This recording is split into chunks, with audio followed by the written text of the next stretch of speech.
今日咧，我諗咧，大家咧對於呢個議題咧都相當之關心啦。呢個法例咧係啱啱喺2024年咧7月11號正式咧通過咗法例啦，變咗做咧本地嘅立法係啦。咁條例咧有18個月咧寬限期，去到2026年咧1月20號正式通過。首先第一樣嘢會同大家咧講少少咧立法嘅背景先嘅。我哋陣間咧會同大家咧分享一下咧唔同嘅個案嘅，譬如包括啦呢個立法嘅淵源咧就係林嘅個案啊，一啲咧虐待嘅個案咧可能都係嚟自主要照顧者，當然咧亦都包括親生父母嘅。嗱，有部分嘅虐待個案咧講緊嘅咧可能真係自己咧情緒唔好，攞小朋友咧做出氣袋。嗱，呢啲咧固然係一啲咧好經典嘅好傳統嘅虐待個案。嗱，但係亦都有好多個案咧。管教係過分嚴厲啊，即係我哋俗語叫做恨鐵不成鋼啊，係咪啊？明明咧出發點咧，可能站喺咧係咪父母當中咧係想佢好嘅，但係咧用咗咧陣間我哋所講嘅以下嘅管教方法。嗱，有部分咧可能我哋做家長講座咧，家長咧都話我上一代啊都係咁樣噶啦，請我上堂跳翻豬肉，而家唔係攞間尺咧打下手板都唔得，係咪啊？唔係攞咧即係藤條咧。打下小腿都唔得，係咪啊？嗱，咁我陣間都會同大家分享一下咩叫體罰嘅個案嘅。咁點樣咧構成咧法例上邊咧？我哋日後我可能要牽涉到一啲咧強制通報噶啦。嗱，唔係淨係講緊咧身體傷害嘅喎，有陣時候咧父母咧或者主要照顧者咧可能會講一啲咧言辭上嘅，譬如話咧係嘛，如果你咧舉個例啦，考試唔合格啊，我剁你做肉餅。嗱，又或者係咧你入唔到間中學，好嘅中學、好嘅小學咧。我唔係傷害你啊，阿爸啊，我自己啊跳橋啊，係咪我自己啊，係咪啊管教無方啊，我自己冚頭埋牆啊。嗱，有陣時候咧，可能咧係一啲言語上嘅，點樣咧又構成一啲我哋陣間所講嘅精神啊受到嚴重嘅傷害啊，係咪啊？又或者咧可能會牽涉到一啲咧包括性嘅，我哋陣間大家都會咧喺唔同嘅情景，我哋一齊討論探索一下。咁我陣間咧都會分享一啲個案嘅嚇，我曾經處理嘅單個案，咁就係咧兩個中二嘅同學仔啦，咁佢咧就係拍拖，係啊嚇，咁但係佢咧呢個咧就係我哋嘅校園嘅談戀愛個案咧，男女同學咧拍拖，但係咧發生咗某啲咧身體上面嘅接觸同埋關係。嗱，我陣間都會咧將個案情咧宏觀地同大家重組一下㗎，因為當日咧男女雙方嘅家長咧嚟到學校呢度啊，要求學校處理。咁當然亦都啦，特別是女同學嘅家長咧就比較激烈啦，比較激動啦。喂，有冇搞錯啊？係嘛？你個仔啊咁樣對我個女啊，咁啊點樣啊？喂，而家咁樣做啊，犯法㗎，你知唔知啊？嗱。但係男方咧嘅父母咧，男同學嘅家長咧，相對嚟講咧，嗰個我哋叫做情緒比較溫和啲嘅。哦，係咩？係咪啊？有啲咁嘅事咩？係咪啊？咁啊係早咗啲係嘛？但係你個女自願㗎嘛，係你個女自願㗎嘛，唔關我個仔事㗎，係咪啊？邊個做主動都唔知啊，係咪嗱？有陣時咧產生咗啲問題嘅如果咧我哋咧處理嘅中小特幼啦，係咪啊？即係唔同嘅個案當中咧如果可能咧有一啲個案咧牽涉到咧校園入邊啊，可能牽涉到一啲拍拖啊，同性有關啊，咁究竟日後啦會唔會影響到咧一啲我哋叫強制通報咧？所以咧我哋又唔係淨係講咧咩即係虐待嘅意思咧，我哋陣間同大家探討一下，究竟係講緊身體上啊、精神上啊，定係牽涉到一啲咧同性有關嘅行徑咧？另外咯，亦都有一個咧，我哋叫獨留兒童在家。嗱，之前咧我處理有啲咧新界北區嘅學校咧，父母咧，因為佢哋住新界北區，嗱其實佢咧即係去咧內地咧，可能講緊咧，譬如話福田口岸啦，真係好快嘅咋，係啊，講緊甚至乎咧6、7點啦，咦小朋友未瞓醒喎，小學生，阿爸阿媽咧不如去內地購物。咁但係咧又擔心啦，咁如果小朋友咧瞓醒覺，佢咧突然間咩從睡夢中驚醒，見唔到爸爸媽咪，佢會唔會就咁開門咧出去揾我啊？所以咧佢就鎖埋呢個鐵閘嘅，鎖埋道門嘅。咁所以點解會鎖咗到鐵閘同門咧？原意係唔想小朋友突然間扎醒咧衝我出街，大家明白啊？咁但係父母就話啦，我過去深圳啊，買完嘢啊，翻嚟前後最多咪2-3個鐘，因為真係好近嘅啫，係啊。咁但係產生咗個問題啦。咁究竟咩情況底下咧，構成一啲咧我哋叫獨留兒童在家係咪啊？咁啊，我哋成日都話啦，喂，如果疏忽照顧咧，日後甚至強制通報啊，嗱，看似咧係有唔同嘅情景嘅，係咪啊？所以我哋陣間咧都會同大家咧探討一下咧唔同嘅個案嘅。我哋會同大家講下咧，喂，咩叫做虐待啦，係咪？又或者咧，喂，咩叫做體罰啦？發生咗啲咩情況底下咧，日後咧可能咧就要咧通報或者係強制通報啦。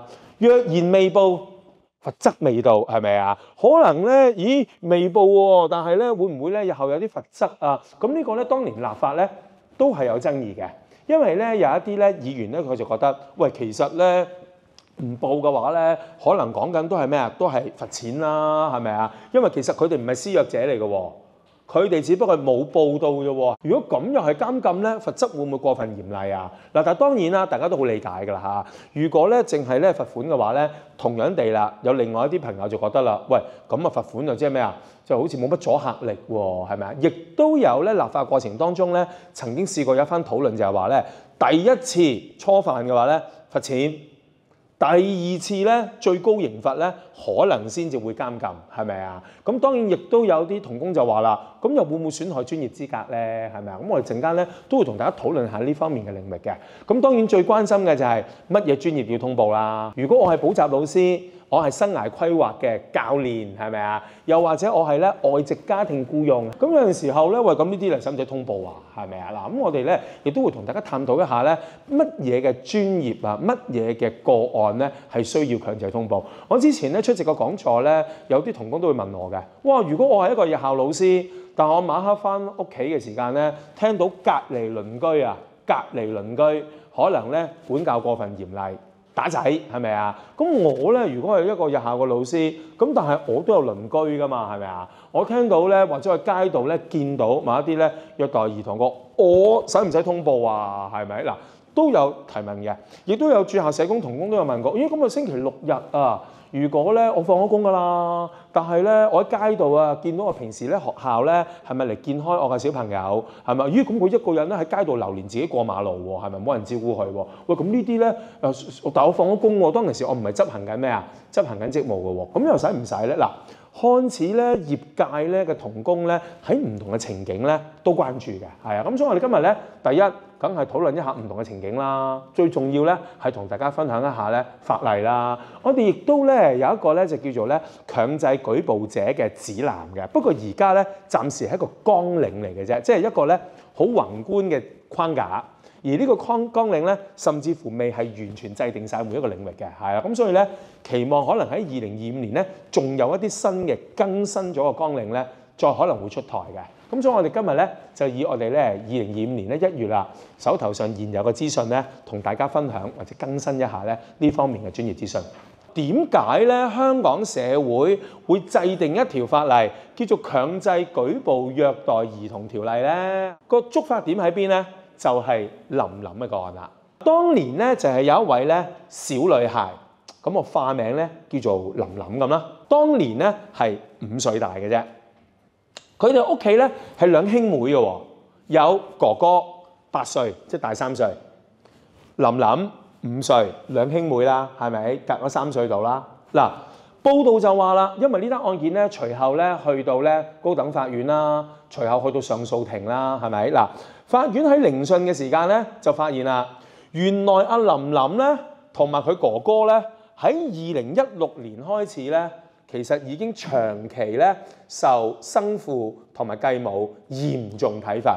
根據社會福利署咧嘅統計數字啦，過去嗰5年啊，過去嗰幾年啊，平均每年咧都有接近超過1000宗個案㗎，1064宗啦，1006宗啦，940宗啦，1367宗啦，1439宗，係咪都係介乎呢啲數字啊？嗱，呢啲個案咧去咗社會福利署咧，即係講緊已經係通報咗嘅個案喎，咁即係相對嚴重嘅個案嚟嘅喎，係咪啊？當然就係未計一啲咩啊冇通報嘅，得唔得啊嘅個案啦。咁所以喎，咁咪日日都有好多宗新增個案，一年得365日，係咪啊？但係每年有1000幾宗個案，即係如果你純粹從數字講咧，係咪日日都有類型嘅個案？好多人都話啦，咦，咁我虐待兒童個案咧，通常咧父母應該唔會做呢樣嘢嘅。嗱，但係純粹從數字計咧，原來喺呢千幾宗嘅個案當中咧，每年啊有約60%啊，即係超過一半啦，施虐者咧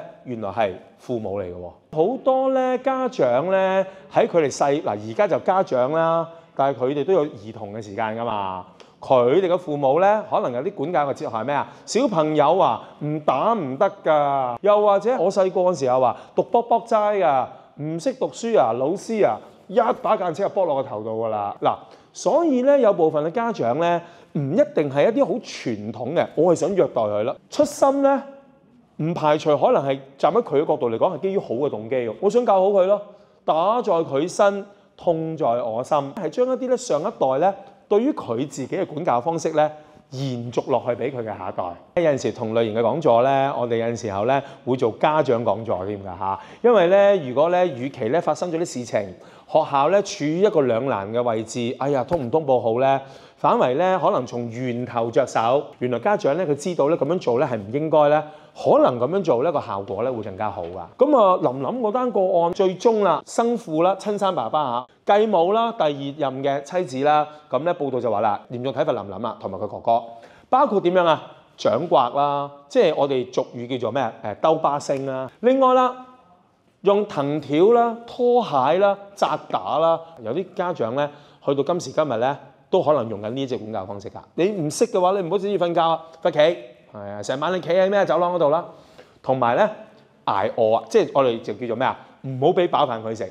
喺好多年前咧，上一代嘅香港社會咧，都係經常發生嘅喎。所以有陣時家長咧呢方面嘅意識咧，就確實唔係好強啊。乜嘢叫體罰咧？暫時你話咧睇翻香港嘅法例啊，特別係成文嘅法例咧，我哋大家最熟悉嘅教育條例啦，暫時咧就冇將咧咩叫體罰咧列咗做一個咩啊法律嘅定義嘅。嗱，原來法例上面咧有好多名詞咧，我哋成日掛喺口邊嘅，但係原來咧未必有定義嘅，包括咩啊？咩叫體罰啦？咦，好似未有定義喎。罰企算唔算咧？罰抄算唔算咧？另外啦，咩叫欺凌咧？嗱，暫時亦都未有咧法例上面咧定義咩叫做 bully 呢個字嘅。不過雖然話咧 bully 呢個字咧係冇準確嘅定義啫，但係現實咧都有其他嘅附屬法例嘅。啊，原來你歧視佢嘅，可能就跌咗落去歧視法例嘅保障啦，得唔得嚇？原來你講一啲説話咧，可能係構成誹謗嘅。咁可能就有誹謗嘅法例所保障啦。原來欺凌咧係咪牽涉到身體上邊嘅？有陣時會身體碰撞啊嘛，係咪啊？嗱，呢啲咧就叫做普通襲擊。所以咩叫欺凌啊？其實冇定義嘅，得唔得嚇？但係你做咗某啲行為咧，可能構成普通襲擊，可能構成歧視，可能構成誹謗，係咪啊？可能構成咧而家叫網上起底，係咪啊？所以咧咩叫做咧體罰咧？暫時冇定義，好準確嘅。雖然教育條例以外啊嚇，院所條例咧係懲教署管轄嘅院所，佢哋係有體罰嘅定義嘅，得唔得嚇？但係話喺教育條例下邊咧，有冇好準確嘅定義乜嘢叫體罰咧？暫時係未有嘅，得唔得嚇？咁所以你話除非修例，又或者係咧體罰咧，可能牽涉到咧其他違法嘅情況咧，可能咧就會用其他嘅法例咧去針對啦。如果咧有成年人啊體罰小朋友，首先啊，你定義一下咩叫體罰先啦，係咪啊？哇，你嘴部咁活躍，係咪啊？我罰抄係嘛？罰抄咁算唔算啊？係咪啊？都有啲學校咧，有陣時會討論一下。其實我哋咧係好正向嘅，我哋唔會話罰抄嘅，我哋會話咩啊？同你做一下抄寫練習，得唔得嚇？金剛經係咪啊？2萬次係咪啊嚇？聽日教係咪啊？我哋唔會話罰嘅。係咪啊？咁我哋會咩啊？我哋譬如咧叫佢咧做下咧，有其他譬如話你嘴部咁活躍啊，不如你站立思考啊。係啊，佢哋咧唔叫罰企嘅，叫站立思考。有一啲咧學校，因為佢校園地方細，就唔想同學喺校內奔跑，擔心咧撞到其他人，係咪啊？以前咧佢哋咧就話咧，邊個喺校園入邊跑咧係要咩啊？要罰企操場，係啊。但係後嚟咧，佢話：哎呀，罰企咧，我哋都唔想用呢個字啦，係咪啊？咁點啊？如果你喺學校入邊跑嘅話咧，我會請我哋嘅同學仔咧去停屍間，係啊。咁我有一次我就停屍間係咩意思啊？呢個係咩概念啊？係咪啊？停屍間咧，其實我哋英文咧叫 stop and think area， 係啊嚇，停思考嘅空間。即係如果我哋咧係咪啊改個好啲嘅名，咁咧係咪唔算係罰啊？因為法例話唔俾體罰啊嘛。但我哋唔係罰嘅，我哋唔係罰抄寫練習。我哋咧唔係罰企啊，我哋係站立思考。我哋唔係咩啊？罰企操場係咪啊？我哋係去停屍間係咪啊？喂，咁其實係咪體罰啊？係咪嗱？雖然體罰咧喺教育條例暫時未一個好詳細嘅定義，係咪？但係大家心裏邊都估到㗎啦。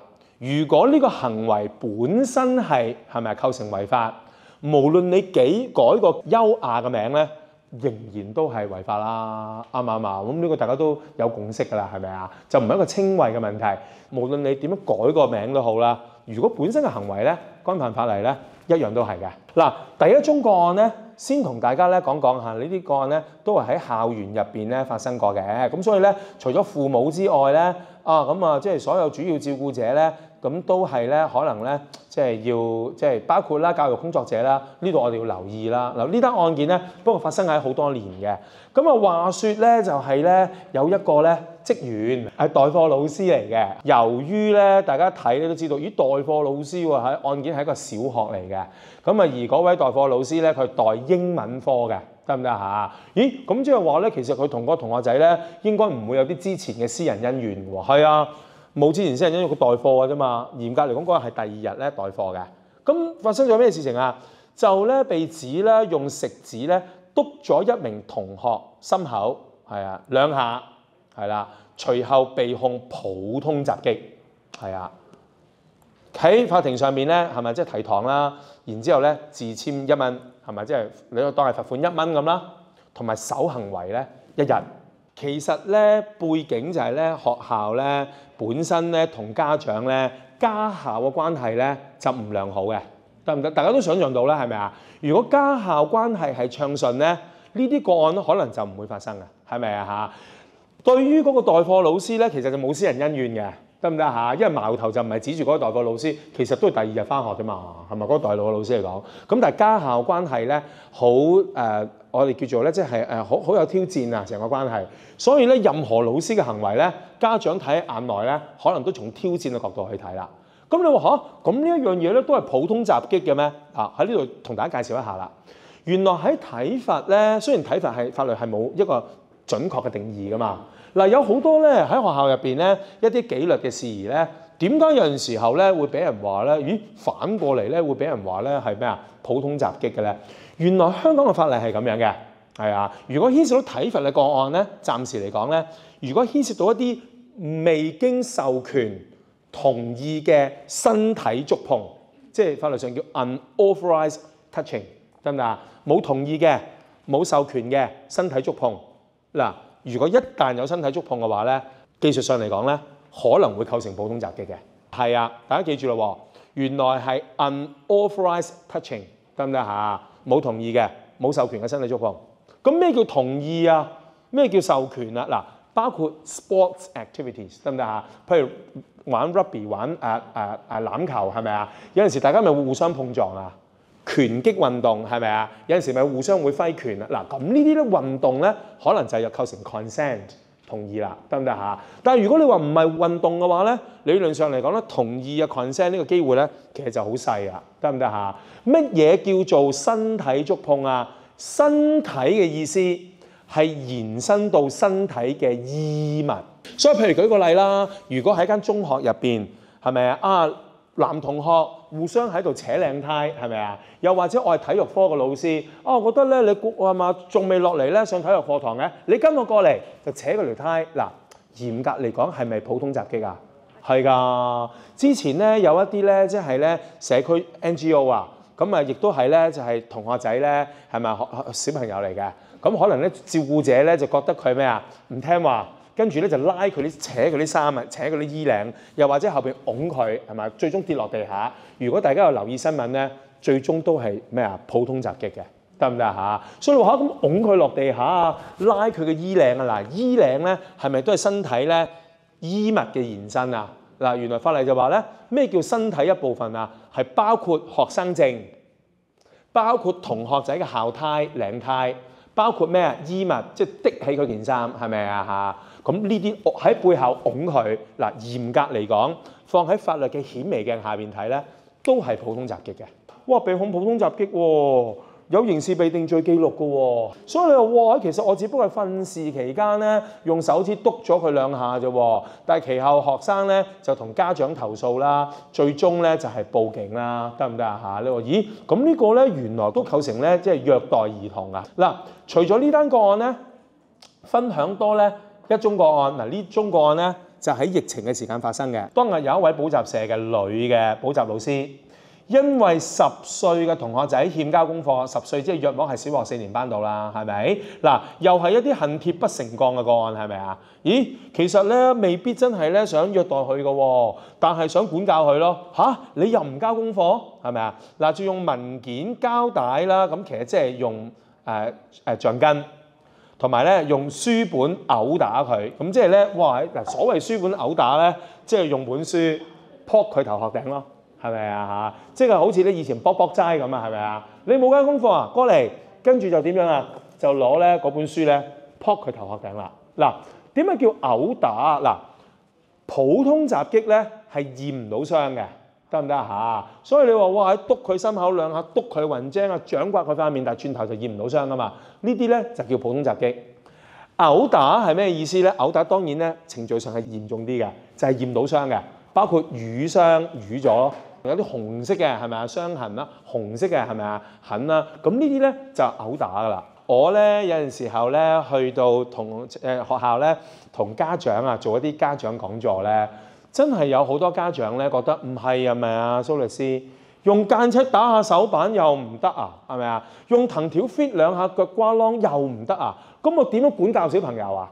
如果咧呢單個案咧放咗喺法律嘅顯微鏡啊，法庭上面睇咧，其實喺法律嘅角度嚟講咧，就係襲擊咯。任何未經授權嘅身體觸碰，係咪啊？記住咧，蘇律師今日講嘅呢句説話 ，unauthorized touching， 包括咩啊？扯職員證、學生證，包括扯校呔，係咪啊？扯衣領、清潔劑噴面、用間尺打手板，嚴格嚟講咧，都係體罰嚟嘅。我再重複，雖然體罰咧法例上邊冇一個好準確嘅定義，暫時，但係絕大部分嘅個案咧都係用普通襲擊嚟形容嘅。學校嘅老師同工咧，佢負有照顧責任咧，同學仔咧可能咧唔符合佢心目中嘅預期咧，有陣時佢哋自己嘅情緒咧可能都會嚟嘅。翻嚟林林嘅個案啦，嗱林林嘅個案咧就係咧包括掌摑啦、藤條炆豬肉啦，係咪啊？唔俾飽飯佢食啦，同埋咧罰企啦成晚啦。嗱呢啲咧都仲係未係一個咧觸發點嚟嘅。嗱女童咧觸發點嚟啦，就被生父嗱，我強調係親生爸爸嚟㗎嚇，拋上天花板左右搖晃。嗱呢個咧就叫搖晃綜合症啦。因為咧陣間大家睇到強制通報咧，其中有一個事項都係搖晃綜合症嘅，得唔得啊？我諗大家都估到啦。點解爸爸會咁樣對自己個女女啊？可能女女咧可能有啲情緒，係咪啊？或者佢覺得唔聽話，你再喊啊嗱，係咪？你再喊啊嗱，可能咧爸爸都控制唔到自己情緒啊，就拎起個小朋友咧喺度搖啊。嗱原來咧。即係可能大家都想象到嚇，雖然唔係醫護人員，但係你話嚇5歲大嘅小朋友呢個腦部發展應該都未係健全啦。其實好似豆腐咁嘅啫喎。如果喺個顱內入邊啊猛力搖晃咧，可能都會造成一啲不能逆轉嘅，係咪啊？即係腦部傷害嘅喎。嗱，所以呢個係一個觸發點嚟㗎啦。加上咧女童咧係咪即係身上面有好多藤條楞嘅，同埋最重要啦。係咪？亦都咧冇飽飯食，即係營養不良啦。父母就發覺點解女女咧好似一睡不醒啊？係咪啊？咦，好似咁冰冷嘅，跟住即刻已經打咗999咧 call 白車入去政府醫院㗎啦。嗱，但係咧可惜啊嚇，最終都係失救致死嘅。咁所以喺2018年嘅時間咧，呢單個案咧就交上俾法庭啦。嗱，我哋咧有陣時候睇新聞咧都見到呢啲咧好令人哋惋惜嘅個案，係咪？嗱，真係一單個案都嫌多啊，但係真係會發生嘅。香港咧，我哋有一條法例咧，就叫做死因裁判官條例，係咪啊？譬如包括咧有學童啊從高處墮下啊，有學童咧輕生嘅個案啊，又或者有呢類型嘅個案咧，原來根據香港嘅法例咧係強制通報嘅。根據死因裁判官嘅法例咧，原來咧有20類型嘅死因，香港咧係要強制通報死因裁判庭嘅，得唔得嚇？邊20種啊？我抽幾種嚟講。第一種就係、譬如舉個例啦，做重大手術嘅時間喺手術台上面身故，係咪啊？咁所以有啲醫療事故咧，做下手術身故咗啦。咦？點解一定要強制通報？睇下有冇醫療失誤啊？做完重大手術，即係全身麻醉嘅手術，48小時之內身故嘅話咧，都係強制通報嘅。有學童從高處墮下，就算係自殺都好啦，都係強制通報嘅。點解啊？要睇下係咪真係自殺啊嘛，定係他殺啊嘛，係咪啊？咦，都係強制通報嘅喎，係啊，強制通報嘅。另外就係咩啊？意外事故得唔得嚇？意外事故咧，同樣地咧，同自殺一樣，睇下係咪真係意外咯。所以其實個小朋友啊，佢唔小心㗎咋，係咪啊？衝出街俾人撞親，係咪啊？咦，點解最終又係通報啊？原來香港咧，我哋有個叫死因裁判官嘅法例，牽涉到20種死因咧，包括自殺、學童自殺，包括咩啊？意外事故，得唔得？全部係強制通報嘅。死因裁判官咧就會連同埋5個陪審員，係啊，5個陪審員。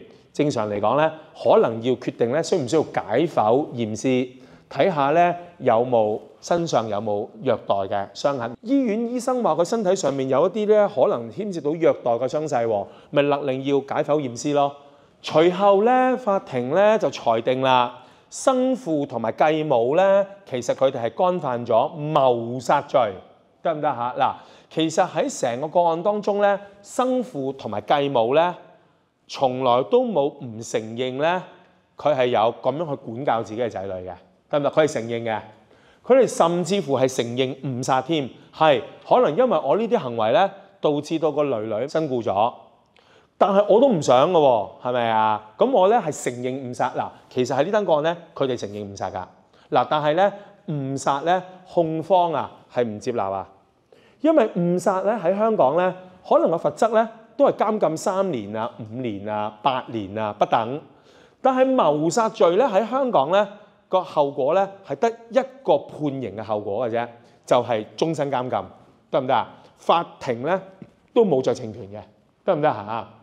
最少服刑嘅年期咧係28年，得唔得嚇？所以話終身監禁啦，可能會提早獲得假釋嘅，但係點少咧都唔可以少過28年嘅。所以大家都感受到啦，係咪謀殺同埋誤殺咧係有天淵之別啊？喺罰則角度，就算你係親生父母，就算你嘅心咧唔係故意虐待佢，你本來係恨鐵不成鋼，你係出發點咧原意你覺得係想教好佢都好啦。但係如果用咗一啲咧法庭唔容許嘅方法去做呢啲教學嘅行為咧，嗱法庭咧就會話你係咩啊？殘暴對待兒童啦，得唔得？如果個小朋友因此而身故嘅話咧，唔係誤殺啊，係謀殺啊，得唔得嚇？嗱，所以咧係釋出一個好重要嘅信息。所以生父同埋繼母咧裁定謀殺罪名成立。嗱，正如頭先咁講啦，得一個判刑結果嘅啫，就係強制終身監禁噶啦。嗱，你話喂咁樣對阿琳琳啦5歲啦，但係對8歲大阿哥哥，相當可能父母係咪都做埋相同嘅手法啊？係咪？咁哥哥又點啊？嗱，哥哥咧雖然佢年長3歲，又或者可能佢哥哥係男生，可能身體結構咧，即係我哋叫硬淨啲，係咪啊？最終咧冇身故嘅，但係單憑你做呢啲行為對佢咧，一樣係殘暴對待兒童，得唔得嚇？所以咧係判囚9年半，得唔得？嗱，當然啦，表面上你覺得係其實咧反正都係終身監禁㗎咯。咁你咧判多9年半啊，係咪啊？咁其實就冇分別啦。嗱，但係某程度上嚟講咧，法庭就係想釋出一個重要嘅信息。再重複，就算係親生父母，就算你原意係想教好佢都好啦，用咗呢啲方法嘅話咧，就算個小朋友冇事啊，係咪啊？我打完佢，佢咪一樣健在，係咪啊？咁咧都係殘暴對待兒童，判囚9年半。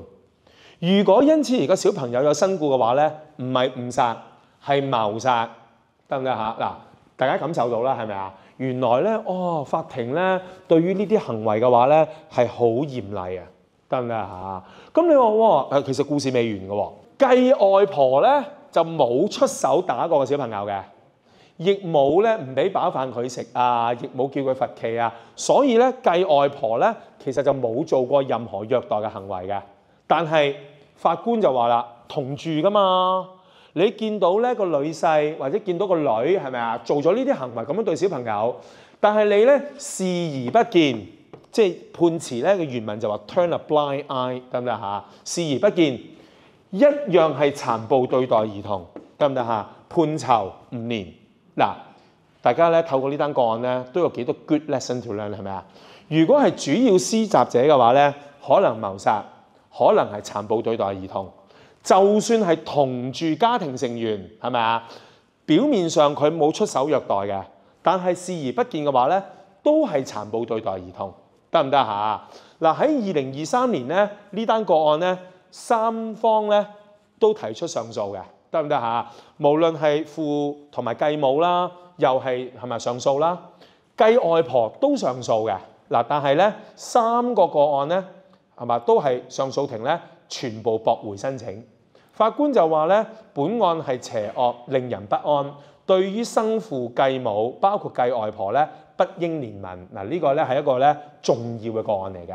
嗱，當日咧就話啦，原來咧有單咁嘅個案嘅，所以無論係同住家庭成員啊，甚至乎係主要施虐者啊，可能咧都有法律效果。但係等陣先，琳琳咧每日都有返學㗎，係咪啊？如果咧當日咧個班主任啊、駐校社工啊、教育心理學家 EP 啊、臨床心理學家 CP 啊，如果佢哋咧見小朋友嘅時間能夠發掘到呢啲個案，本來琳琳咧可能就避免咩啊？避免係咪幸免於難㗎咯喎？琳琳都會做學童牙科保健㗎，可能琳琳咧都會睇兒科醫生唔舒服㗎。如果當日咧醫護人員咧去做檢查嘅時間發現到嘅話咧，本來可能呢啲個案咧都可以避免㗎喎。嗱，所以呢單個案咧就係個淵源嚟㗎啦。同工得唔得嚇？原來咧，就算未立法之前啊，一向都有法例所監管㗎啦。但係以前針對嘅對象咧，主要係施虐者、同住家庭成員，得唔得嚇？今次立法嘅目的咧，唔係針對施虐者同埋主要同住家庭成員，因為本身都有殘暴對待兒童罪㗎啦。今次針對嘅係咩啊？係其他人士，得唔得嚇？如果知道咗嘅話咧，知情不報咧，可能都有新增嘅咩啊法律責任啦，得唔得？咁即係俗語咁講咧，就即係想當啲人做偵探咯，得唔得嚇？如果你係喺一個咧指定嘅專業嘅話咧，你要幫手做偵探，得唔得嚇？識別呢啲個案嘅話咧，就可以避免同類型嘅個案咧繼續發生啦。強制舉報虐待兒童條例已經由草案階段啊，當年立法會咧都仲係草案階段咧，已經正式咧喺2024年7月變咗做本地立法㗎啦。通常咧有呢5點咧，大家係最關心嘅，包括啦點樣界定一啲咧要保護嘅人士，咁究竟係中啊、小啊、特啊、幼啊？亦都有啲朋友就話啦，喂，如果佢年滿咗18歲，但係佢冇行為能力嘅，係咪啊？佢包括可能智力嘅原因，係咪啊嚇？咁啊，需唔需要保護咧？又或者有啲社會呼聲都話㗎，有啲社工都話啦，喂，咁其實虐老咧係咪可能安老院舍有啲人咧係虐老嘅，係咪啊？咁日後又需唔需要通報咧？嗱，究竟乜嘢人士咧係要接受保護咧？呢個係同大家分享一下。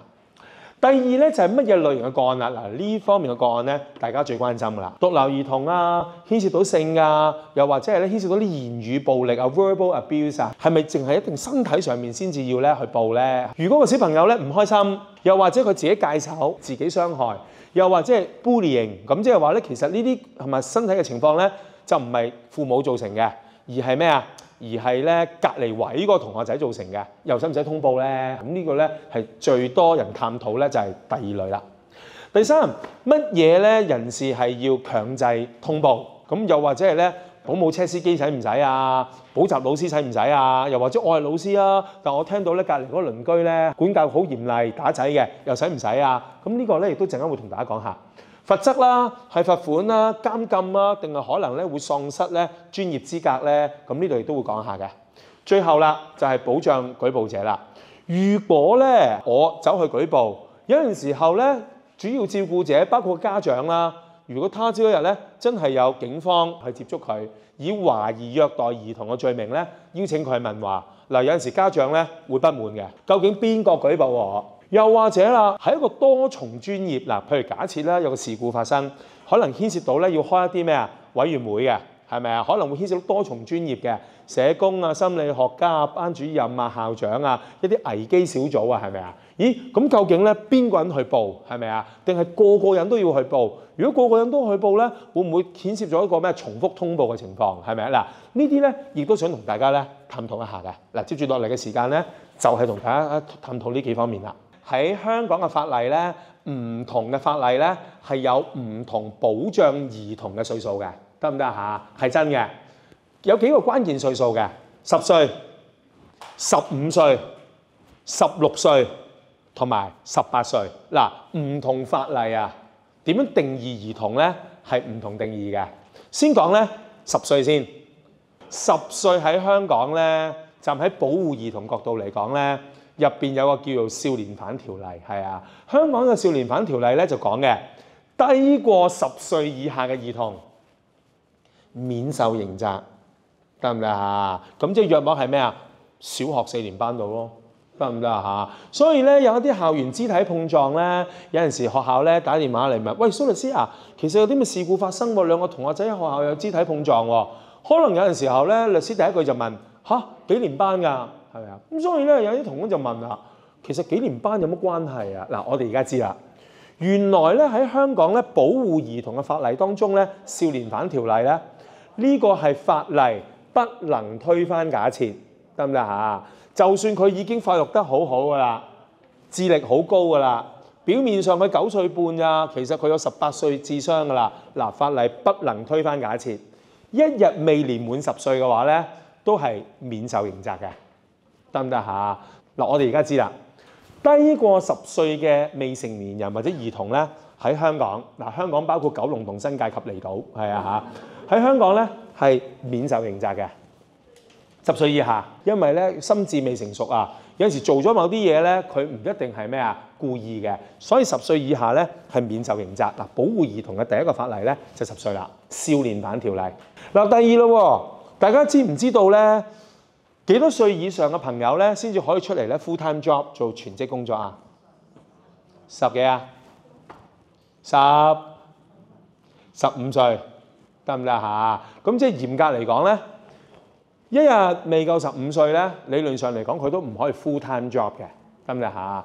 當然亦都係保障咩啊？兒童啦，係咪啊？哇！你11、12歲就翻工啦，剝奪咗個學習嘅機會，係咪啊？11、12歲去工廠翻工啦，擔心個人身安全，唔識照顧自己，得唔得啊？所以有一啲法例咧，保障兒童咧係保障去到咩啊？15歲樓下嘅。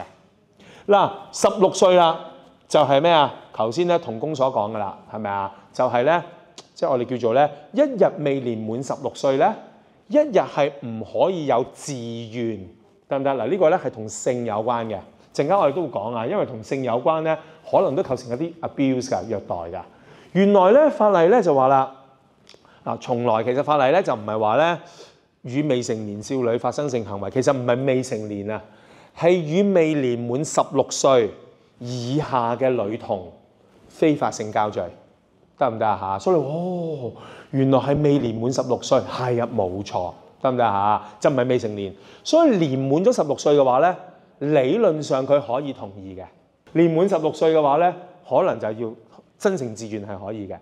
低過16歲咧，法律係不能推翻假設，冇得推翻啦，就係唔同意噶啦，得唔得嚇？所以頭先咪講咯，中二啊，兩個同學仔啊，係咪啊嚇？男生啊，女生啊，喺一間中學入邊拍拖，但係佢哋咧又發生咗咩啊？生物學上嘅關係。係咪啊？咁究竟咧呢一樣嘢有冇違法咧？嗱，我哋而家知啦，中二咧低過16歲，正常嚟講應該中4階段到啦，係咪啊？如果低過中4嘅話咧，即係中二啦，理論上嚟講咧，呢一樣嘢男生啊係咪必然違法啊？係啊，幾乎可以咁講啊，必然違法，得唔得嚇？所以咧話唔係喎，其實係個女方自願嘅喎，女方主動嘅喎，法例係不能推翻假設，得唔得嚇？係啦 ，irrebuttable presumptions 一定係違法㗎啦，得唔得嚇？所以男士咧嗰個案啊，中二嘅男生啊，係咪會干犯刑責啊？係啊，幾乎可以肯定啊，係違法㗎啦。咁所以當然啦，當日咧嗰位女同學嘅父母咧，係咪啊？咁當然就話啦，你個仔啊違法㗎嗱，係啊，呢類型嘅個案咧，又可能構成強制通報㗎啦，得唔得啊？但係你話喂咁啊，對於男生嚟講咪好唔公平，係咪啊？喂，有冇搞錯啊？係咪啊？咪好唔公平嗱？放心，法律都公道嘅。如果係未年滿16歲嘅男童咧，理論上嚟講咧，都唔可以俾有效嘅同意嘅。所以個女生咧構唔構成非禮啊？都構成非禮嘅，得唔得？除非女生冇任何觸碰啦。所以你話喂，如果係咁咧，即係男女生啊，係咪都有刑罰嘅？係咪可能性啊？係啊，呢度我陣間會講啊，可能就構成有效強制通報啦。但我哋都要知道背後個原則啊嘛。原來你話哦，保障兒童咧，有啲係10歲嘅，有一啲法例係15歲嘅，有啲法例係保障兒童同性有關咧，係16歲嘅。嗱，呢幾個關鍵歲數嚟㗎。強制通報咧係18歲。香港咧因應保護兒童及少年條例啦，有另外一條法例嘅，就定義咧咩叫做兒童啊、少年啊係18歲以下。所以咧，如果18歲以下嘅兒童被人哋虐待嘅話咧，咁就係要強制通報啦。所以第一啦，我哋都要知道咩啊？乜嘢人係獲得法例保障先嘅？18歲啦。咁當然啦，喂，18歲以上啦，但係佢可能冇行為能力㗎噃。所以有啲人都話咧，呢條法例咧唔係涵蓋每一個領域嘅，針對保障嘅，只係以年齡劃分嘅啫，得唔得嚇？年滿18歲，雖然佢冇行為能力，但係法例咧都唔再咩啊？針對保障嗰啲㗎啦，係咪啊？咁當然啦，你話喂咁虐老又點啊？由於呢條法例咧叫做強制舉報虐待兒童條例，所以咧虐老咧亦都唔喺呢條法例入邊咧針對之列嘅，得唔得？咁所以呢條法例咧就唔係完全適用㗎嚇，得唔得嚇？係以歲數作為劃分，得唔得先？18歲以下嗱，正常嚟講咧，中小幼係咪涵蓋晒㗎啦？點樣界定咧需要舉報嘅個案咧？嗱，呢點咧係最有爭議嘅，係啊嚇。爭議嘅位係咩啊？嗱，法例就話啦，係已遭受嚴重傷害，又或者係正面對遭受嚴重傷害嘅實質風險。嗱，咩意思啊，蘇律師？嗱，意思即係話咧，呢條法例咧係愛嚟防止虐待進一步發生。呢條法例咧唔係愛嚟咩啊查案嘅。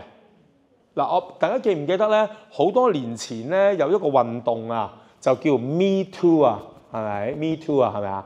啊，原來咧我咧細個嗰陣時候咧，係咪我係小女孩咁咧就我俾一啲咧主要嘅照顧者係咪啊做咗某啲行為？而家我大個咗啦，成年啦，我知道原來嗰啲行為咧係非禮嘅。嗱，係咪大個咗之後咧，原來知道當日嘅行為咧係非禮啊？嗱，根據咧現時呢個條例咧，就未必構成強制通報之列。點解啊？因為係已遭受並仍遭受，大家明白啊？嗬，即係話咧就唔係愛嚟咩啊查案噶啦。如果有個咧校友翻嚟學校呢一度，但係校友咧佢已經大學畢業噶啦喎，係咪啊？翻嚟中學嘅時間，原來咧當日我咧咁樣俾屋企人去對待啊，嗱，但係佢已經成年㗎啦嘛，係咪？咁即係話咧，咁同埋啦，同類型嘅個案咧已經係歷史嚟嘅啫，得唔得啊？咁呢個咧就唔係法例針對之列啦。但係調翻轉呢個咧同學仔，其實佢而家仲係中3嘅啫，佢就講翻小學嘅時間嘅經歷，得唔得嚇？但係佢仍然咧係未成年嘅喎。而咧可能虐待佢啊，同性有關嘅侵犯嘅主要照顧者咧，今時今日仍然同住嘅喎，得唔得啊？咁係咪呢方面嘅風險咧仍然持續啊？嗱，咁呢個就係法律針對嘅情況啦，就係想避免咧進一步同類型嘅個案咧會繼續發生啊，得唔得啊？咁所以大家要留意啦，條例本身咧有啲傳媒就話咧，條例本身咧唔係愛嚟查案嘅，條例本身咧係愛嚟防止事情發生嘅。咁所以點解條例咧就用已遭受並仍遭受，即係 present tense， 正面對嗱又係 present continuous tense 係咪啊？即係仍然都係將會啦 future tense 啦，正面對啦。如果純粹過去發生咧，咁就未必算㗎啦。藉暴力手段使兒童身體傷害，咁即係咩意思啊？就即係咧。體罰有關㗎啦，身體受到嚴重傷害咧，係唔包括一般短暫性嘅。咩叫唔包括一般短暫性啊？譬如舉個例啦，係咪啊？一次性嘅係咪？哇！我新年嘅時間咧就嚟農曆新年嘞喎，我見到個舅父啊，係咪？我舅父就話：哇，係咪啊 Bobo 一年冇見啫，塊面紅卜卜啊，咁得意嘅，嚟俾舅父搣下先。哎呀哎呀哎呀哎呀！嗱，咁呢啲咧就唔構成咩啊？虐待啦，得咩話？咁係咪普通襲擊啊？係。哇！你唔係扮聽嘅喎，你真係有聽嘅喎，係咪啊？係咪普通襲擊啊？係啊！嗱，如果驗唔到傷咧，理論上都係普通襲擊嘅。如果驗到傷係瘀晒咁啊，係啊，咁可能係毆打添嘅，係啊嚇。咁當然啦，同唔同意都重要嘅，係咪啊？同唔同意啊？係咪俾 uncle 搣下咁樣？係啊。如果佢話同意啊咁樣，咁可能情況就唔同啦，係咪？咁所以係啊，大家都知啊。如果咧即係咧，我哋叫做咧任何身體觸碰咧，我哋都要留意啊，得唔得嚇？因為咧法例咧都嚴厲嘅。曾經試過有個案咧，體育科老師啊，就喺同學仔咧耳邊吹哨子啊，係啊嚇，即係因為可能就係咧上體育課堂嘅時間，同學仔就可能挑戰老師嘅權威啦，喺老師眼中，咁啊體育科老師啊嘛，就覺得佢紀律咧係咪，即係唔遵守啦，咁就咩攞個哨子，噗咁就喺佢耳邊度吹哨子。嗱，耳邊吹哨子，會唔會影響到聽力咧？會啦，咁唔係係咪即係個耳膜啊係咁喺度震啊？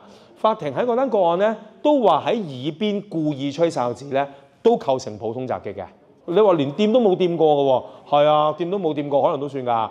包括用清潔劑噴面啊嘛，記唔記得？你都冇掂過佢㗎，係咪啊？都算㗎。咁所以呢點咧大家要留意啦。哦，原來咧用暴力令到兒童即係未夠18歲嘅，係啦，身體受到嚴重傷害。得唔得嚇？包括咩啊？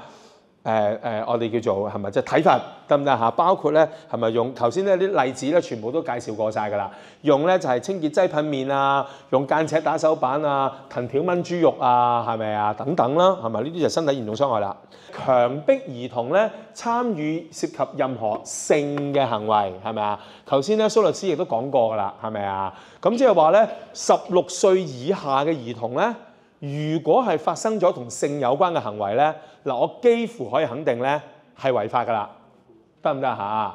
年滿咗16歲，除非佢同意，如果唔係嘅話咧，日後都係強制通報嘅，因為總言之佢 under 18歲啊，但係咧16歲以上去到18歲啊，除非佢同意咯，因為年滿16歲咧係可以有效嘅同意嘅，得唔得嚇？結婚都得㗎嘛，大家知唔知道香港結婚年齡限最低幾多歲啊？16歲係啊，年滿幾多歲之前咧，仍然都要得到父母或監護人同意啊。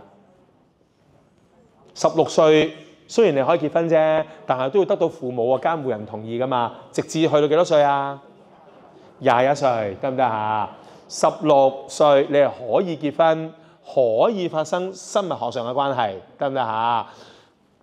但係要父母同意。如果結婚嘅話，直至年滿到21歲啦。咁嗱，呢啲都同即係性有關啦。你話哦，原來咧即係日後啊嚇，舉個例咯。如果我係服務中學嘅，如果有個中一啊、中二啊男女同學發生咗咧同性有關嘅關係咧，由於中一、中二係咪必然低過16歲啊？正常嚟講係咪？咁呢個咧可能就會構成咩強制通報㗎啦。年滿16歲嘅話咧，即係年滿中4啦，但係佢仍然未夠18歲喎，因為我假設 DSE 啊，即係中6咧，係當係18歲啦，容易咁樣去計，攞個印象。當然又唔一定係嘅，係咪？可能會大少1-2歲嘅，係啊。咁但係咧，佢年滿中4，又未去到中6嘅話咧，咁同意咧，可能就唔係強制通報啦。如果唔同意嘅話咧，由於佢低過18歲咧，都要保護佢噶嘛，可能都要咧強制通報噶，得唔得啊？咁所以呢點咧，大家要清楚啦。嗱，不過包括性嘅意思咧，唔係淨係咧一啲係講緊我哋係直接係，因為同性咩叫同性有關咧？係咪包括不恰當嘅猥褻侵犯？係咪啊？猥褻侵犯即係俗語所講嘅叫非禮啦，係咪啊？譬如包括啊，譬如一啲不恰當嘅身體觸碰啊，又或者係包括咧，可能係將一啲色情嘅刊物啊、電影啊，俾小朋友接觸到，得唔得嚇？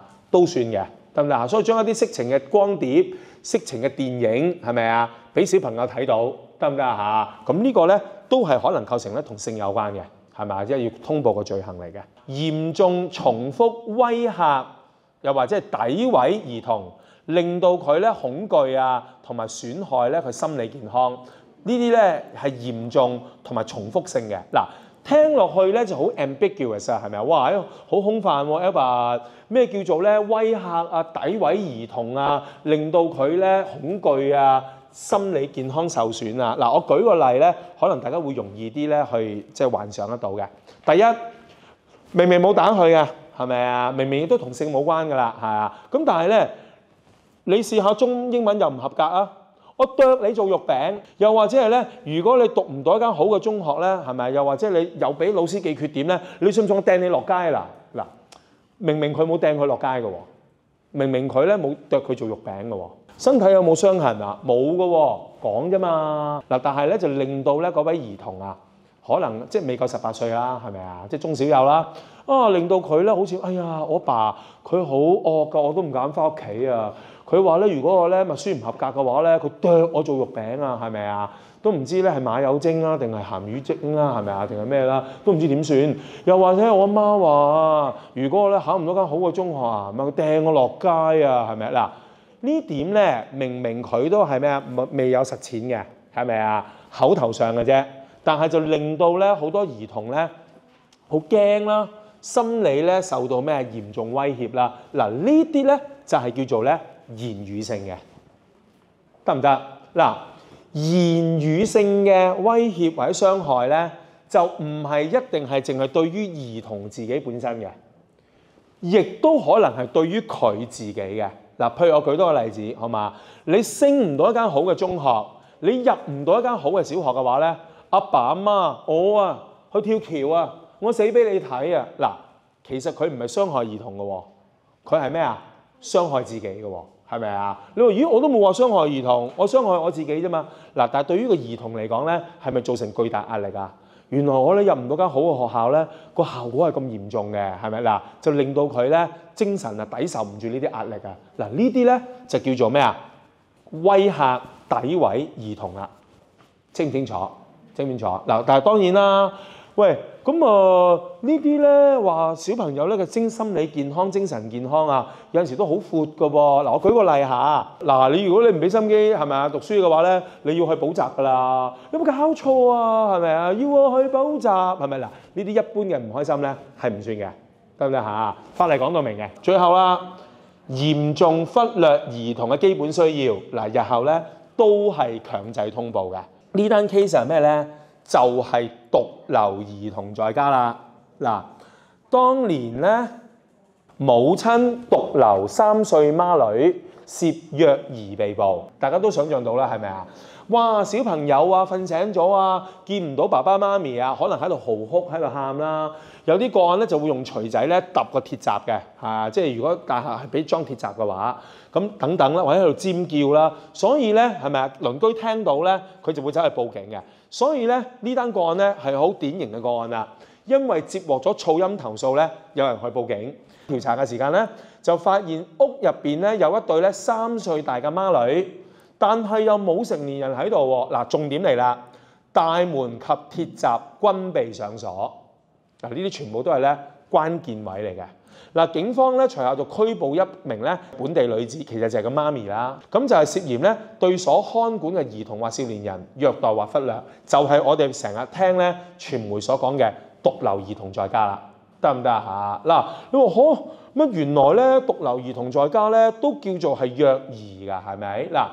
呢度咧又想同大家咧，即係除咗呢單新聞之後咧，分享一單咧我執業嘅個案。咁有一間咧就係教學中心，其實補習社嚟嘅。咁當年咧嗰啲同學仔咧都中一㗎啦嚇，即係其實以身高嚟講咧，可能有補習老師，可能高過補習老師添㗎啦嚇。中一咧發育得好好嘅。咁當日咧正值暑假，所以咧嗰個補習社入邊咧有10幾位咧係咪同學仔喺度嘅。咁但係因為暑假嘅時間咧，就橫跨咗個午膳嘅時間喎，所以補習社嘅負責人咧就咧叫呢班同學仔啦，嗱，同學仔你哋而家個個都中學㗎啦，大個仔㗎啦，咁而家啱啱咧有午膳嘅時間喎，補習社係得我一個人喺度嘅啫，嗱，我而家咧就落去咧買幾個飯盒翻嚟，嗱，喺最多都係10零分鐘嘅啫，呢10零分鐘嘅時間咧，你哋自己乖乖地喺補習社入邊照顧自己，係咪啊？好快會翻嚟㗎啦，前後咧都係20零分鐘到嘅啫。當佢翻嚟咧嗰個教學機構嘅時間咧，就見到兩個男生喺度格劍啊，攞住鐵尺嗰位同學仔咧，就覺得自己佔咗上風，所以攞住嗱，當然啦，佢哋成長嘅過程當中咧，有陣時玩得好投入咧，就控制唔到自己，得唔得啊？佢攞住鐵尺嗰個同學仔咧，揮劍啊，一揮落去嘅時間咧，冇就個距離同個力度啊，就將咧另外嗰個同學仔塊面啊，成塊面界開咗。嗰個職員啊，佢固然就擔心咩啊？哎呀死啦！咁啊家長係咪啊就會要求咧問責噶咯喎？係咪啊？佢又唔係淨係擔心咧賠償責任啊，因為覺得其實又唔係我整親個同學仔嘅，咁就算個家長要追究啊，民事上都可能追究另外嗰位家長啫。佢最關心嘅咧就係刑責啦，因為佢成日都話咧聽到咧咩獨留兒童在家啊，但係又唔係啊，第一啦又唔係獨留啊，係咪？所以我永遠唔會留一個同學仔。永遠唔會留一個同學仔喺班房入邊，唔會留一個噶。嗰個起碼都10幾個，係啊嚇。所以係都係群留啦，係咪啊？係都唔係獨留啦，法例唔俾獨留啫嘛。咁留多一個就唔係獨留，所以家長咧都唔排除呢個可能性㗎。點解我咧唔點解成對孖女留喺度？咁就唔係獨留啦。真係有家長咁諗嘅喎，係啊。所以我留個大仔咯，照顧個細女咯，係咪啊？喺屋企入邊，大仔幾多歲啊？6歲咯。係咪啊？細妹咧3歲咯，嗱咁就唔係獨留啦。第二咯，兒童啊嘛，喂，都中1、2㗎啦。嗱，補習老師就係咁講啊。我啊，中學嘅時間啦，中1、2啊嘅時間啦，有冇試過一個留喺屋企啊？係啦，無數次啦，係咪啊？即係個老師講啊。所以兒童啊，係嘛，就梗係唔係咩啊？就唔包中學生啦，係咪啊？仲有第3啦，在家啊嘛。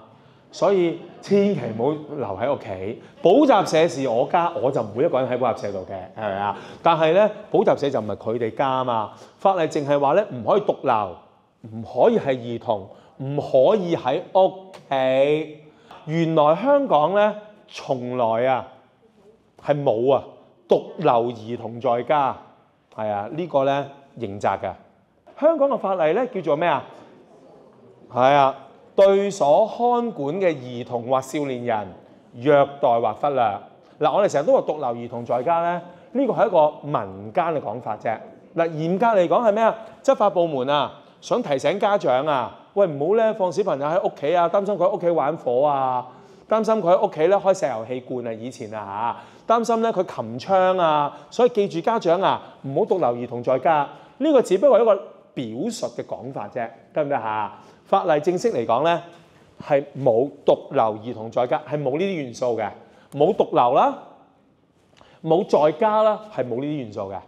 正正式式咧係咩啊？係對所看管嘅兒童或少年人虐待或忽略。咁即係點啊？係咪嗱？咩叫兒童同埋少年人啊？法例咧個 cut off 位係設定喺16歲，即係中幾啊？中4咯。得唔得嚇？所以乜原來係中4，所以如果理論上啊嚇，中1、中2、中3一個人留喺屋企嘅話咧，理論上啊係咪違法啦？technically speaking 係嘅。嗱呢一樣嘢咧，法律改革委員會都講咗好多年㗎啦。因為香港咧嘅社會咧係雙親都係工作。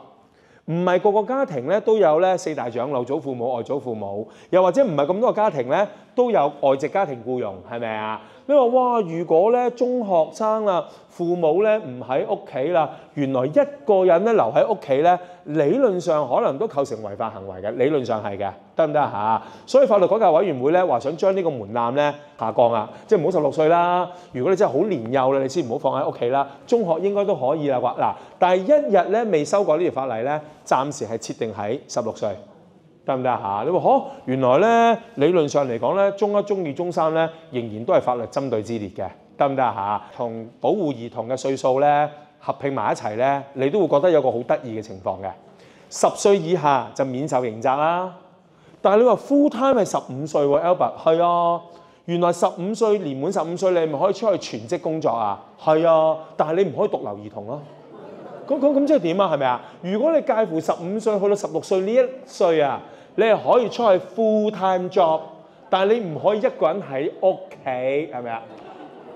咁即係點？好亂啊，係咪啊？係，所以咧唔同嘅法例咧，有唔同嘅歲數咧，就會出現呢啲效果㗎啦，得唔得？但係真嘅，而家大家咧，如果大家今日咧係有上完呢個講座之後咧，對於咧兒童嘅歲數咧，應該好清楚，嚟嚟去去呢幾個嘅啫。10歲係咪啊？不能推翻假設，免受刑責。15歲可以全職工作。16歲獨留兒童在家，同埋同性有關嘅係咪啊？歲數。18歲咧就係強制通報，係咪啊？即係呢個咧係咪法例咧嗰個上限啦？所以係呢幾個歲數嘅。好多小學咧校長咧有時都會同我討論嘅。哇，其實咧哥哥家姐嚟接小朋友放學啊，哥哥家姐都中一二嘅啫喎，就嚟接個小學5年班呢個同學仔一齊翻屋企喎。其實嚴格嚟講咧，風險都好高啊，係咪啊？因為法律就係話咧，要年滿16歲以上嘅人咧，佢就要照顧未年滿16歲，因為 cut off 喺16啊嘛。所以如果個中五嘅姐姐咧，即係接一個小一嘅同學仔就 OK 啦。但係你話如果唔係㗎，中學1年班接一個小學1年班嘅話咧，理論上喺街度發生事故咧，父母都要負責㗎，得唔得啊？係啊，真係㗎。咁所以從來冇獨留啊，冇係咪兒童我知道16歲啦，亦都冇再加呢啲元素嘅，得唔得啊？咁所以你話咦，咁其實咧都係要咩啊？都係要留意啊，提醒翻我哋嘅係嘛，即係家長啊嚇嗱。當然啦，你話喂，如果咧係中學生啦喎，係咪一定係執法啦？嗱，我哋講下現實啦喎，係嘛？如果現實嘅話咧，3歲嘅孖女咧，就算喺個單位入邊咧冇任何事故發生都好啦，警方都應該會採取拘捕行動㗎啦，因為實在太年幼啦。如果係年長啲嘅，譬如可能係中1、2㗎啦，咁一般嚟講咧，如果係冇主要傷痕，都冇事故發生啦，可能都以勸喻為主嘅啫。不過咧都仲要過到2關嘅。第一，大門係唔可以上鎖嘅，因為如果大門上鎖嘅話咧，一旦逃生啊、走火警咧，離開唔到個單位啊。咁所以有啲個案咧，父母會交條鎖匙咩啊，俾隔離鄰居嘅。嗱，我今日要翻工啊，但係小朋友又未瞓醒啊，咁我鎖咗道門嘅鎖匙咧交俾鄰居。如果你聽到隔離有啲咩事情嘅話咧，拜託你開門入去照顧佢啦。嗱，咁情況可能就唔同啦，得唔得啊？咁所以咧，有冇鎖門咧？原來執法部門係都考慮嘅。第二就係有冇清潔嘅食水喺入邊同埋食物，得唔得嚇？如果入邊有食物啊、有食水啊、有乾糧啊等等啦，大門亦都冇上鎖或者鎖匙交咗俾鄰居咧，而小朋友亦都比較年長嘅，已經係高小啊、初中咧，可能就未必會咩啊，單檢控嘅，得唔得？但係如果有受傷，又或者呢啲個案啊極度年幼咧，咁一般嚟講直接採取執法行動。嗱，如果日後咧構成呢啲位咧，可能要強制通報啦。嗱，因為點解啊？因為我哋強制通報咧有4個元素啊嘛，總括一下。第一，體罰得唔得？嚴重身體受傷得唔得嚇？掌摑啊，又或者係咧就係藤條痕啊等等啦，要報噶啦。第二，牽涉性嘅特別係未夠16歲，可能又係要強制通報噶啦。第三，嚴重詆毀兒童，令到佢身體精神受傷，包括咩啊？掟佢落街，包括咩啊？剁佢做肉餅，包括咧係咪啊？我自己啊跳橋啊，你入唔到間好嘅學校。嗱，呢啲咧可能強制通報啦。最後啦，獨留兒童在家，得唔得？不過我再復下，獨留兒童在家係一個民間嘅講法嘅啫。準確啲講法咧係對所看管嘅兒童或少年人虐待或忽略。所以咧新界北嘅學校咧，同工咧就係有陣時好關心啦，係咪啊？咦，咁啊，佢成日同學仔同我講啊，佢父母啊星期6日咧就會唔喺屋企啊，佢自己一個人咧喺屋企嘅咋，爸爸媽咪可能去深圳啊，係咪啊嚇？咁點啊？咁嗱呢啲個案咧，可能日後咧都要構成咩啊？都可能構成虐待嘅個案嘅。咁所以呢點咧就同同工咧分享一下。法律暫時咧朝住呢4個領域係啦去針對嘅。頭先補習社嘅 case 咧，如果有人去報警嘅話咧，相當可能都有刑責㗎啦，係啊，相當有可能有刑責㗎啦。但係啊，嗰單 case 係唔同啊，因為當年咧又冇人走去報警，得唔得嚇？雖然表面上唔係獨留啦，但係其實咧嚴格嚟講都係對所看管嘅兒童虐待或忽略啦。第二咧，即係咧符唔符合兒童嘅定義啊？符合㗎，得唔得？符合㗎，低過16歲㗎嘛。第三啦。唔在家，其實從來同在唔在家冇關係，得唔得嚇？如果當其時咧，係咪有好多青少年人擺喺度，但係其實冇成年人咧，或者冇16歲年滿以上嘅人去照顧佢咧，理論上係干犯刑責嘅，得唔得嚇？咁所以呢單個案咧，如果真係家長真係報警咧，理論上嚟講咧，應該都會採取咩啊拘捕行動㗎啦。假設咧我哋係教育界嘅同工，我知道咧原來我班上面有個同學仔，父母咧成日每逢星期六日咧就留佢喺屋企㗎啦，得唔得嚇？而咧佢可能身體上面甚至乎都傷勢嘅。哇，同學仔點解身體上面大髀有突拉㗎？係啊，上個星期六日我用熱水沖杯麵嘅時間啊，淋到自己咯。嗱，表面上係意外嚟嘅。但係其實點解你會咁細個咧？你會用熱水係咪啊沖杯麵啊？因為我爸媽都唔喺屋企，我咪唯有照顧自己咯。嗱，咁呢啲咧可能就構成日後咧強制通報嘅情況啦。